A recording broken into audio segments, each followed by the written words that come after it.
अस्सलाम वालेकुम दोस्तों। जमशेद चौधरी आपके सामने हाजिर है और आज आपको मैं अकाउंटिंग का फर्स्ट प्रिंसिपल ऑफ अकाउंटिंग का फर्स्ट लेक्चर प्रेजेंट करूंगा और ये बेस करता है अकाउंटिंग क्वेश्चन के ऊपर। अकाउंटिंग क्वेश्चन क्या है? अकाउंटिंग क्वेश्चन बेसिकली ऐसे ही है जैसे हम मैथ की इक्वेशन कर रहे हैं, जैसे कि 2+2 = 4 कि 2 + 2 को हम अगर इक्वल करें तो किसके इक्वल आता है? वो 4 के इक्वल आता है। तो इसी तरह से अकाउंटिंग जो एक बेस कर रही होती है वो एक प्रिंसिपल के ऊपर बेस कर रही है जिसे हम अकाउंटिंग क्वेश्चन कहते हैं। अकाउंटिंग क्वेश्चन का मतलब है assets is equal to capital plus liability. It means asset जो होते हैं वो हमेशा इक्वल होते हैं किसके? कैपिटल प्लस लायबिलिटी के। ये अकाउंटिंग क्वेश्चन है। पूरी की पूरी अकाउंटिंग जो ए से लेकर जी तक शुरू होती है ख़त्म होती है वो सारी की सारी बेस करती है इस अकाउंटिंग क्वेश्चन के ऊपर। तो आज मैं आपको प्रैक्टिकली एक अकाउंटिंग क्वेश्चन करके दिखाऊंगा और बताऊंगा कि किस तरह से एक ट्रांजैक्शन ये अकाउंटिंग क्वेश्चन की दोनों साइड पे किस तरह से इम्पैक्ट करती है। जो भी हमारी फाइनेंशियल ट्रांजैक्शंस होगी, कोई भी एंट्री होगी, कोई भी जनरल एंट्री जो भी होगा ना, ये हमेशा अकाउंटिंग क्वेश्चन को हिट करेगी और अकाउंटिंग क्वेश्चन के ऊपर इम्पैक्ट करेगी।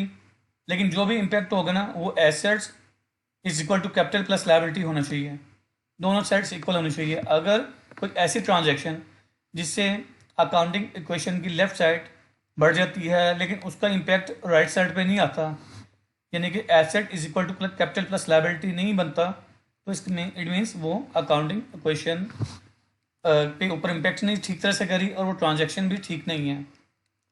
अभी आपको मैं ये दिखाता हूँ। एक मैंने ये सोल्यूशन तैयार किया हुआ है आपके सामने, ये एक्सेल शीट में asset is equal to capital plus liability और A B C D E और एफ ये ट्रांजैक्शंस हैं। अभी मैं आपको बताता हूँ ये किस तरह से इम्पेक्ट हो रही है।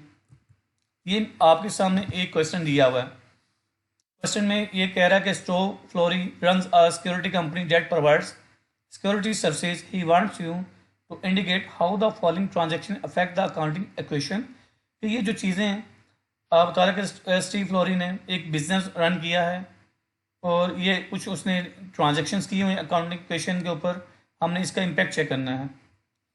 पहली जो ट्रांजैक्शन है वो ये कह रहा है कि Steve invested 55 pound into the business bank account. कि स्टीव ने 55,000 बिजनेस का जो बैंक अकाउंट है उसमें डिपॉजिट किए हैं। सबसे पहले जब भी हम अकाउंटिंग का काम करेंगे तो हम समझेंगे कि जो हमारी एंटिटी है यानी कि जो कंपनी है ये डिफरेंट पर्सन है। इट मीन्स जो कंपनी और हम ये दोनों डिफरेंट चीज़ें हैं। हमने कभी भी ये नहीं समझते कि कंपनी हम है या हम कंपनी है। कंपनी और बिजनेस ये दोनों हमेशा से डिफरेंट होंगे। ये आपने लाजमी इस चीज़ को अपने माइंड में रखना है। यहाँ पे स्टीव एक अलग पर्सन है और बिजनेस बैंक अकाउंट एक डिफरेंट पर्सन है। बिजनेस बैंक अकाउंट चूँकि ये कंपनी का बैंक अकाउंट है, स्टीव जो कि एक ऑनर है, ऑनर ने क्या किया है, ऑनर ने 55,000 बिजनेस बैंक अकाउंट में डिपॉजिट किए हैं। अब हम इसका इम्पैक्ट देखते हैं। अकाउंटिंग इक्वेशन में इसका इम्पैक्ट क्या होगा।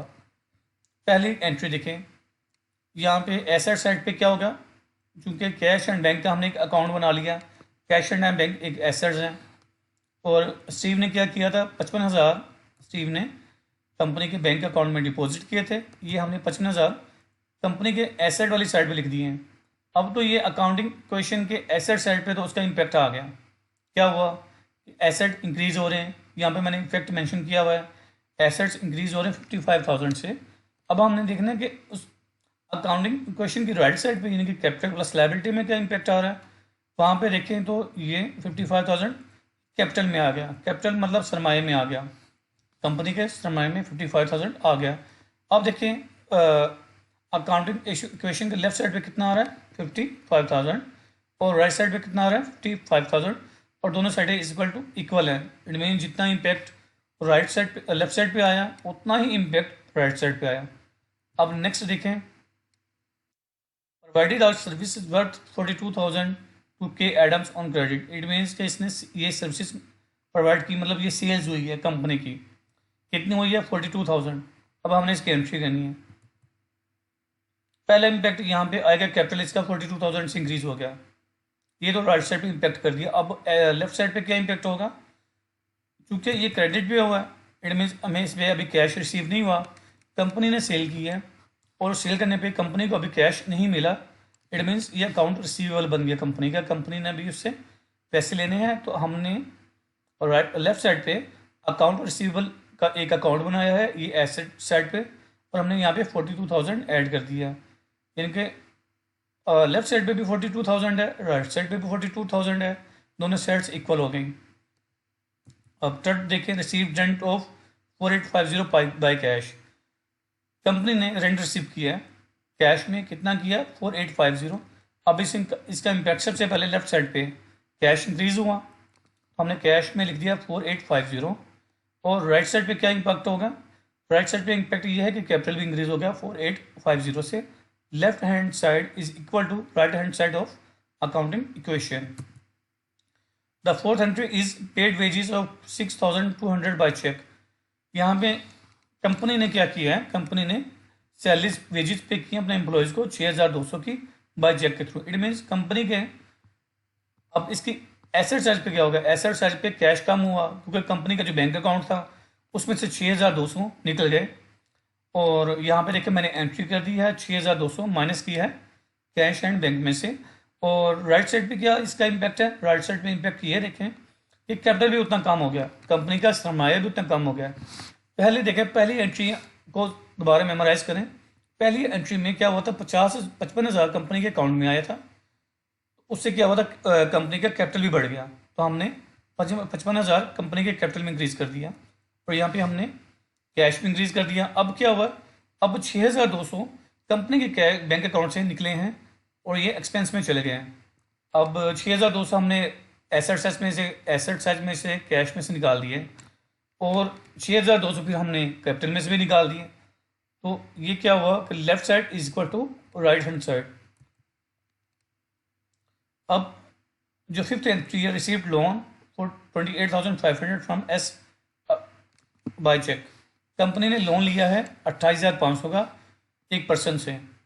अब इसका एसेट साइड पे क्या हो गया, एसेट इंक्रीज हुआ ना, 28,500 हमारे पास आया तो एसेट हमारे पास इंक्रीज हो गया। और दूसरा ये क्या 28,500 कैसे लिया हमने, ये लाइबिलिटी थी, ये हमने किसी से लोन ले लिया, कंपनी ने लोन लिया, हम मीन्स कंपनी ने किसी से लोन ले लिया। जब कंपनी किसी से लोन लेगी तो कंपनी के ऊपर लाइबिलिटी जनरेट होगी, ऑब्लिगेशन जनरेट होगी, और कंपनी ने ये वापस भी करना किस टाइम। तो हम क्या करेंगे, पहले लेफ्ट साइड पे कैश को इंक्रीज करेंगे, 28,500 से देखिए इंक्रीज हुआ 28,500 से, और राइट साइड पे क्या हुआ, लाइबिलिटीज इंक्रीज होगी, हमने लाइबिलिटीज में 28,500 डाल दिए। अब देखिए left hand side is equal to right hand side, दोनों का इम्पैक्ट सेम आया। अब नेक्स्ट लास्ट एंट्री है, the owner withdraw 3,800 from the business bank account for his personal use.